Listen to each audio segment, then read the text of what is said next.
Well, as we look at the last words of Jesus, I'm reminded that all last words are precious. You know, there's something about last words, whether it's the wisdom that it passes on, whether it's the significance that you remember in what was said. Anytime our life is drawing near an end here on earth, we stop wasting oxygen.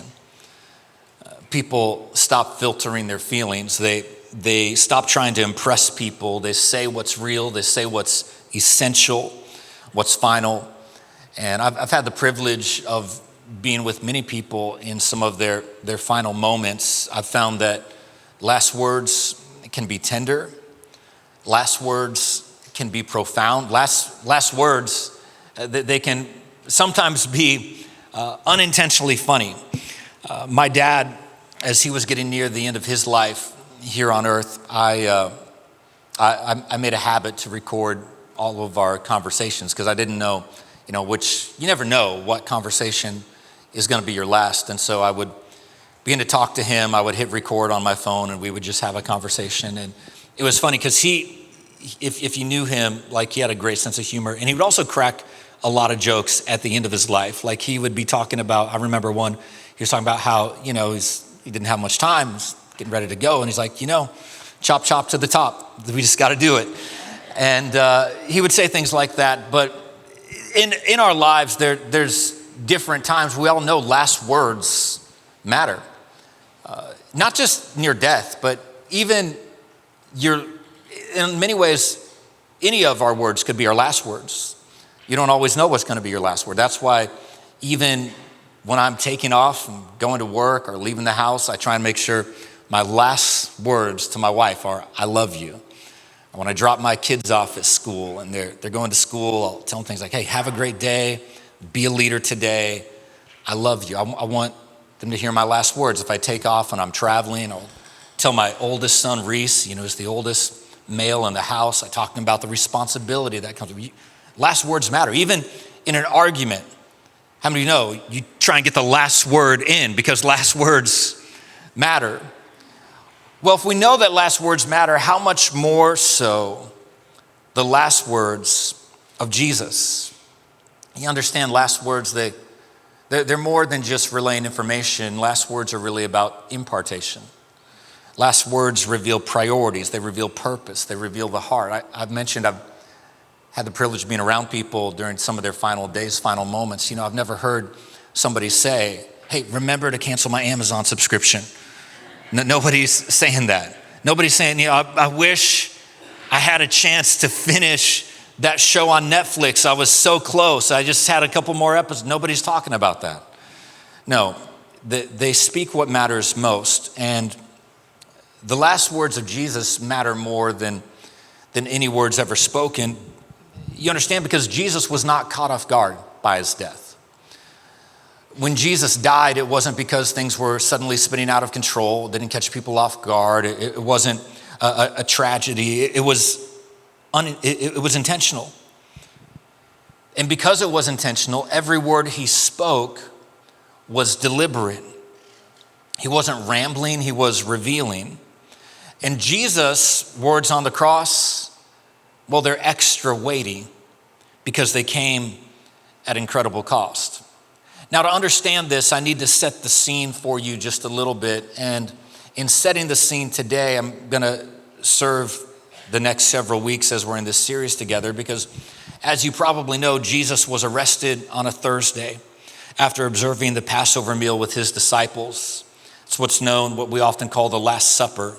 It wasn't called the Last Supper at the time. It was the Last Supper because that was the last meal that Jesus would have with his disciples before he went to the cross.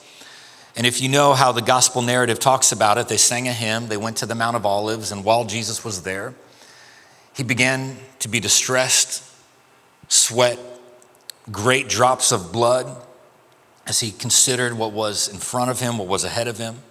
As this was happening, Judas arrived to betray him with soldiers. The soldiers immediately arrested him and took him into what would be one of several sham trials. I say sham trials because The religious leaders, the Jewish leaders, they had already made up their minds what they were going to do with Jesus. They had made up their minds that he was guilty.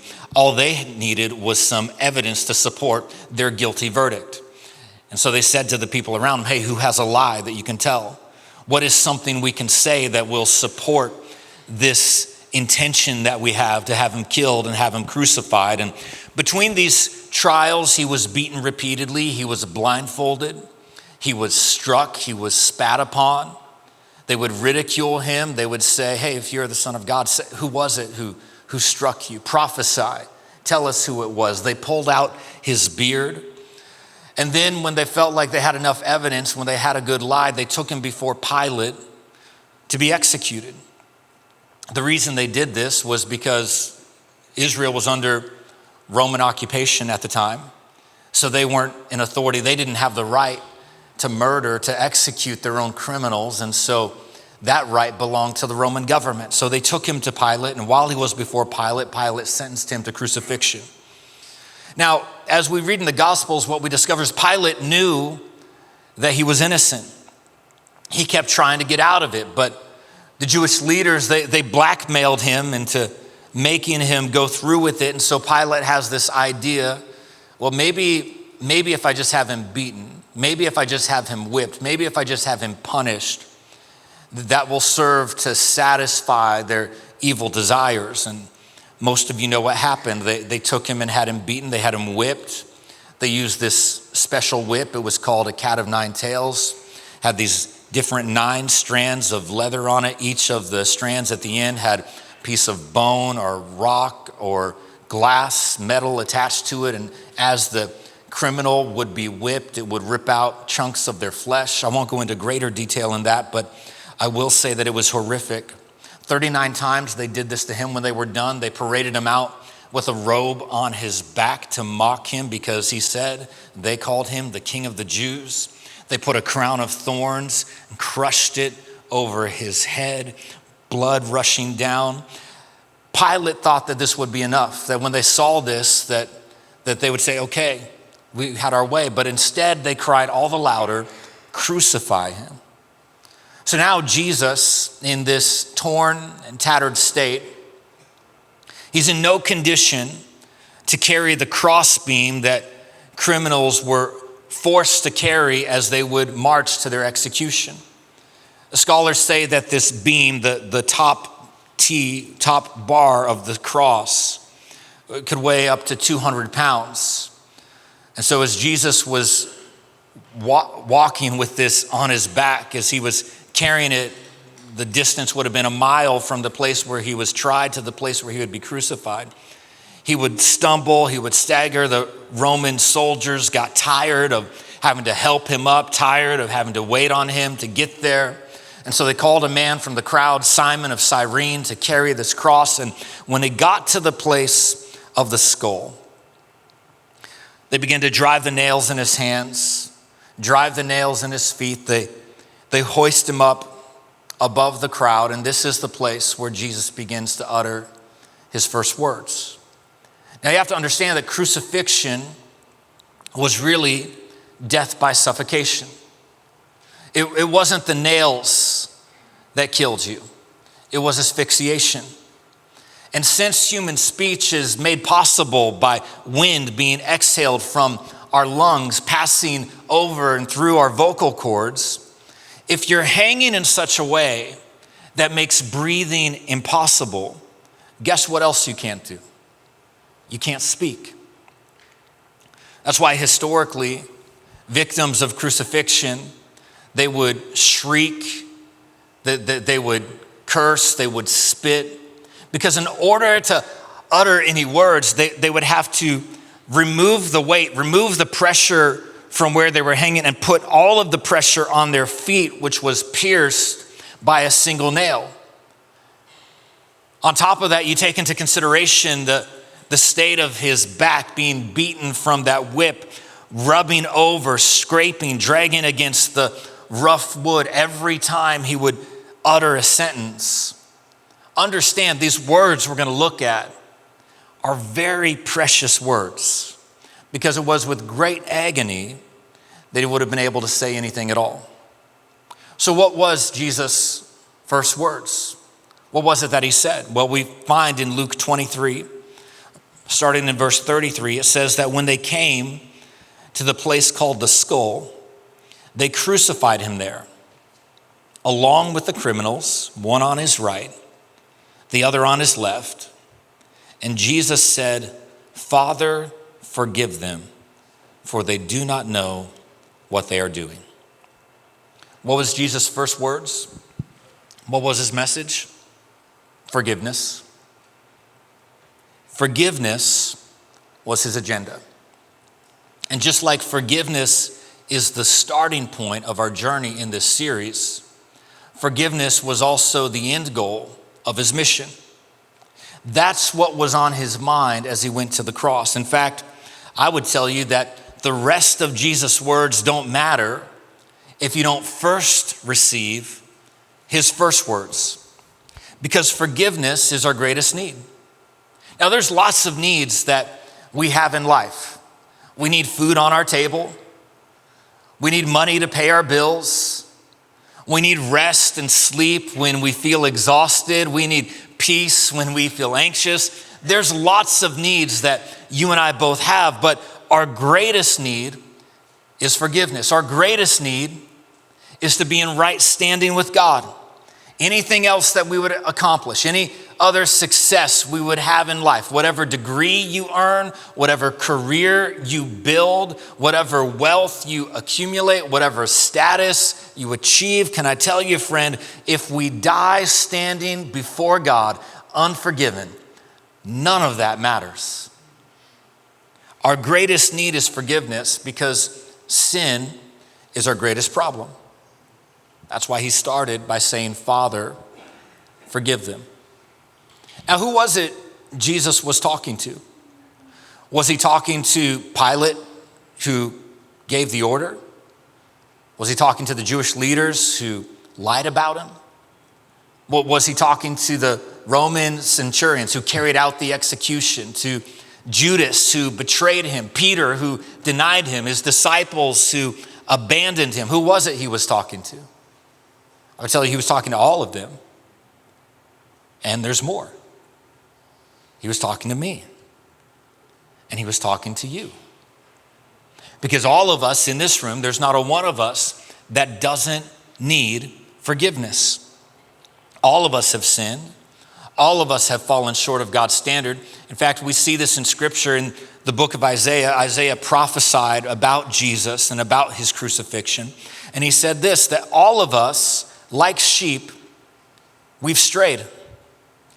We've strayed away. We've left God's paths to follow our own. Yet the Lord laid on him the sins of us all. See, Jesus prayed for us to be forgiven because all of us need to be forgiven. And he wasn't just praying for it. He was also paying for it. Jesus is our high priest, but he is also the sacrificial lamb. He offered his life. He offered his blood so that we could be made right with God. This is what grace is. Grace is getting something that you don't deserve. Mercy is not getting what you deserve. Well, we received the mercy of God because what we deserved was punishment. What we deserved was death. Jesus took our punishment.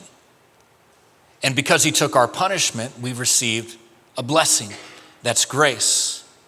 We get treated like Jesus because Jesus was treated like us. And it's important to understand that Jesus wasn't just performing a rescue mission here. He was also serving as a role model. Because whenever you talk about forgiveness, you have to acknowledge that forgiveness falls into two categories. There's forgiveness that you and I need to receive, but there's also forgiveness that we need to give. This is what Jesus showed us. He preached about this in his most famous sermon, the Sermon on the Mount.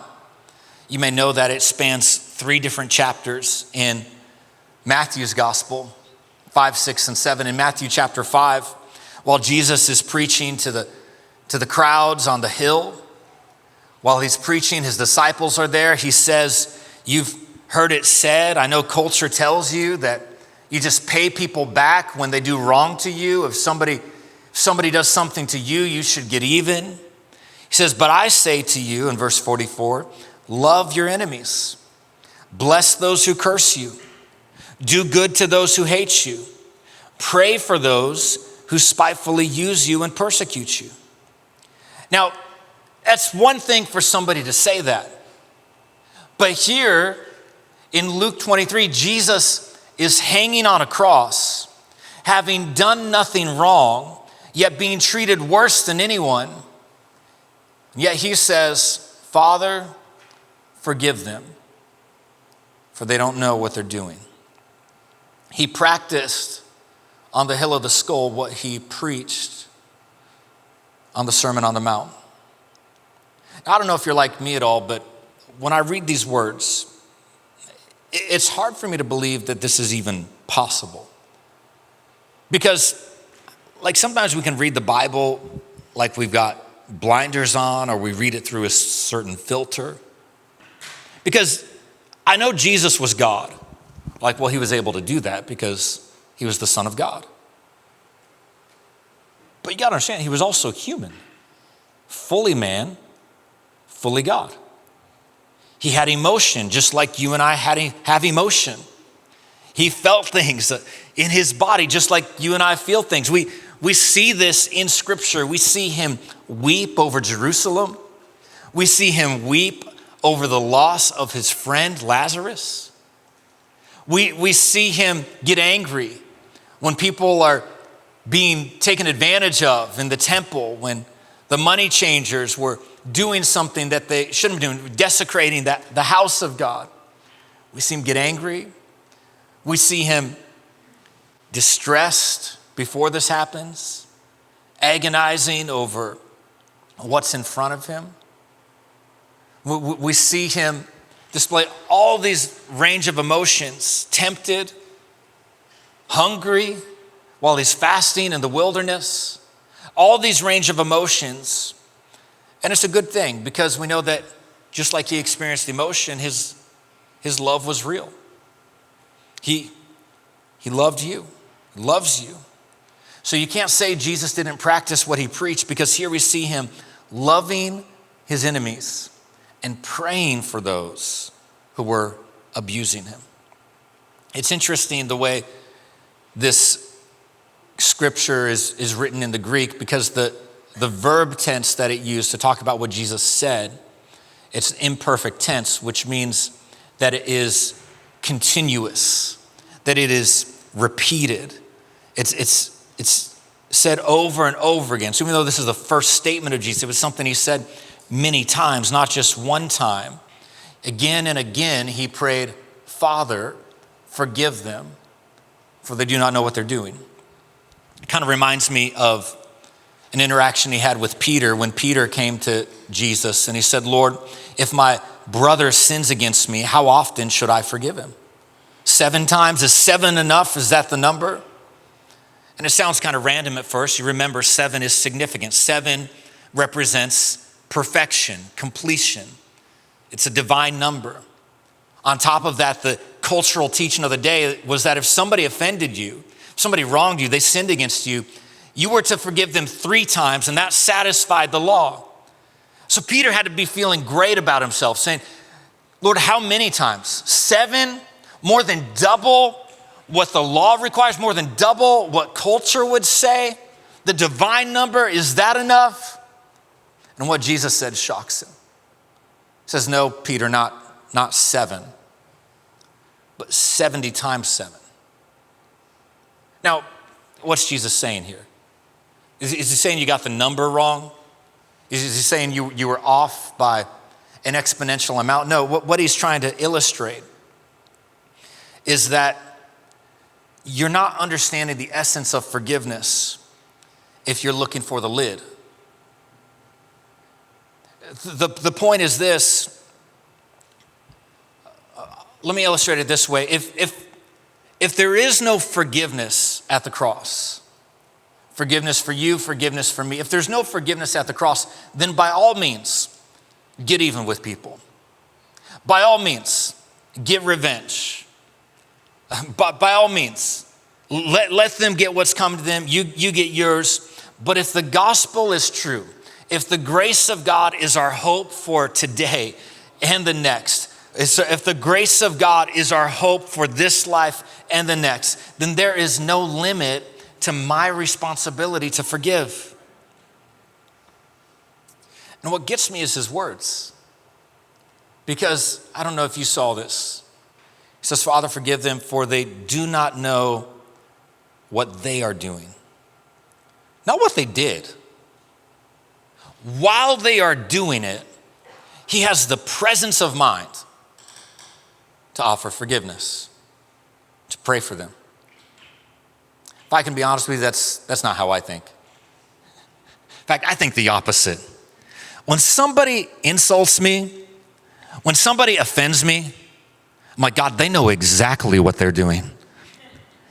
They meant it. They were intentional about it. This happens a lot in our house. Got 4 kids, and my kids are always being siblings, and they love each other, but sometimes they show their love in abusive ways. And my daughter Pippa said to Grant, said, "Hey Grant, don't get a shower because I'm going to go get my shower now." And so we leave dinner, and she runs upstairs, and of course the shower's on and the door's locked, and she's full of emotion. I told you that last week. And she begins banging on the door. She said, "Grant, I told you, don't get a shower." And she's kind of losing. She's like, "Why do you always do this? You did it on purpose. You did it just to get it first before me. You're cutting me off." And Grant walks by. It's like, what are you doing, Pippa? Because Oliver was in the shower. I had to have a conversation with her how she is assigned meaning and assigned intent, and she had it completely wrong. But don't you and I do that? It's like that. I know that person meant to cut me off. I know that they ignored me on purpose because they don't like me. And guess what? I don't like them very much either. Or maybe they're just shy and not a people person and not outgoing. But we assign meaning and we think, they know exactly what they did. They know exactly what they're doing. And what's hard for me with this is, didn't they know what they were doing? I mean, Pilate knew Jesus was innocent. Judas knew he was betraying Jesus. Peter knew he was denying Jesus. The Jewish leaders knew they had to lie about you. Didn't they know? Well, they didn't know the scope. They knew they were doing wrong, but they didn't know really.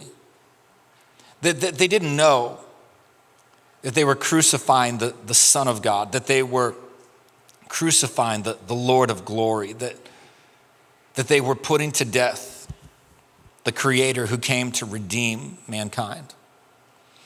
And what makes it more personal for me is when I think about my life, because, see, I grew up in church. My dad was a pastor. I learned the things of God from a young age, and so I know what God expects of me. I know what Jesus wants of me. And yet when I look back on my life, there are too many times to count where I've known what Jesus wanted, and yet I failed to live it out. And what's crazy about this is how we get it so twisted. Because often what we want is justice for other people and grace for ourselves. Like, can I be honest with you? That's what I want. I want justice for you and grace for me. I want justice for you. If you are a jerk to me, I want you to get what's coming to you. I see somebody, I'm driving. First of all, you see the light, the blue lights. You're like, better slow down. Is that just me? But then you see they have somebody else pulled over. It's like, yes, they got somebody. I want justice for them. But when it's me, I'm like telling my kids, can you start crying in the back seat? Like, Pippa's just fake cry. Grant, pinch your sister, do something. I need mercy. I need grace. When I've got my own failures, my own wrongs, I want grace for my life. That's why Jesus taught us to pray, forgive us our trespasses as we forgive those who trespass against us. See, Jesus isn't teaching in that prayer. He's not teaching that you earn forgiveness by forgiving people. But what he's rather saying is this, is that if you don't forgive others, you haven't really received it for yourself. Because if you've really got it, you'll really give it. That's why the thing I want us to see today is that forgiveness must be accepted. Jesus prayed, Father, forgive them for they don't know what they're doing, but he did his part. He took care of everything that's necessary. But Jesus does not force forgiveness on you. I've heard people say before, man, would a God of love really send somebody to hell? Would he really force somebody to go to hell? Well, no, of course not. But let me answer that question with another question. Would a God of love force somebody to go to heaven? I mean, if you don't want to spend time with him here now on earth, he's not going to force you to spend an eternity with him. God doesn't send anybody to hell. God doesn't force forgiveness on anybody. Forgiveness has to be accepted. And so he did it all. He paid the price. He did everything necessary. But you have to choose. I came across a story recently about President Andrew Jackson, who pardoned a man who was sentenced to die in the year 1829. George Wilson was convicted of robbing the United States mail and putting the life of the mail carrier in danger. And at the time, this crime carried the punishment and penalty of death. So he was on death row. He's going to be killed by hanging. But as a president can choose to do, he chose to give an executive pardon to him. And that should have ended everything. That should have saved his life. But incredibly, 3 weeks before the date of his execution, George Wilson refused the pardon. He didn't accept it. And this had never been done before. Nobody knew what to do because up to that point, nobody had ever rejected a presidential pardon. And so the case went all the way up to the Supreme Court, and they had to determine, what do we do with this? He's been pardoned by the president. He's rejecting the pardon. Does he get pardoned or not? And this is what they determined, that a pardon is not valid without acceptance. It can be offered, it can be granted, it can be fully paid for, but if it's rejected, it has no effect. And the sad part is George Wilson was executed, and he didn't have to be, not because he wasn't pardoned, but because he refused to accept it. Here's the thing for you and for me. Your pardon has been given, but you have to choose to accept it. That's why I'd like to end this message with this question. Would you like to be forgiven? Would you like to be pardoned? Would you like your sins washed away?